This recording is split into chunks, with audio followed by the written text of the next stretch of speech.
आपको बता दें, राष्ट्रवादी कांग्रेस पार्टी एनसीपी प्रमुख शरद पवार ने विपक्षी दलों को निशाना बनाने के लिए सरकारी मंचों के उपयोग का आरोप लगाते हुए प्रधानमंत्री नरेंद्र मोदी पर हमला बोला है। पवार ने कहा कि देश के प्रधानमंत्रियों ने विपक्ष पर हमला करने के लिए कभी भी सरकारी कार्यक्रमों का इस्तेमाल नहीं किया।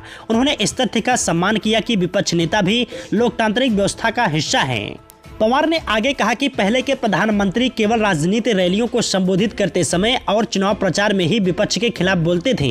दरअसल बीते दिन रविवार को नागपुर में अखिल भारतीय आयुर्विज्ञान संस्थान का उद्घाटन करने के बाद पीएम मोदी ने कहा था कि राजनीतिक दल अल्पकालिक लाभ के लिए राजनीति अपनाकर मतदाताओं को धोखा दे रहे हैं और वे शॉर्टकट राजनीति के जरिए देश का भाग्य तय नहीं करने दे सकते हैं। इसके साथ साथ पीएम मोदी ने यह भी आरोप लगाया कि राजनीतिक दल विकास परियोजनाओं का विरोध कर रहे हैं। एनसीपी चीफ शरद पवार ने कहा कि ऐसा पहली बार हो रहा है कि जब नागपुर में मौजूदा प्रधानमंत्री ने विपक्षी पार्टियों की आलोचना करने के लिए नई ट्रेन को हरी झंडी दिखाने, अस्पताल और एक्सप्रेसवे का उद्घाटन करने जैसे सरकारी कार्यक्रमों का इस्तेमाल किया।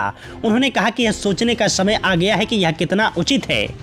वहीं पूर्व केंद्रीय मंत्री ने कहा कि उन्होंने पंडित जवाहरलाल नेहरू से लेकर अभी तक के प्रधानमंत्रियों के भाषणों को देखा और सुना है, लेकिन किसी भी प्रधानमंत्री ने ऐसा कुछ नहीं किया है। अपने चुनाव अभियानों में भी नेहरू कभी विपक्ष की आलोचना नहीं करते थे और वे केवल मुखर रूप से अपना ही पक्ष रखते थे। वह इस बात का भी सम्मान करते थे कि विपक्ष के नेता भी लोकतंत्र का हिस्सा हैं। उन्होंने कहा, आजादी के बाद से देश के सभी प्रधानमंत्रियों ने इसे कायम रखा है, लेकिन अब नहीं। एनसीपी अध्यक्ष ने कहा कि देश मुश्किल दौर से गुजर रहा है।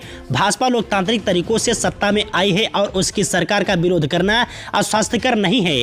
राजनेताओं को भी इस तथ्य को समझना चाहिए कि वे देश का नेतृत्व कर रहे हैं।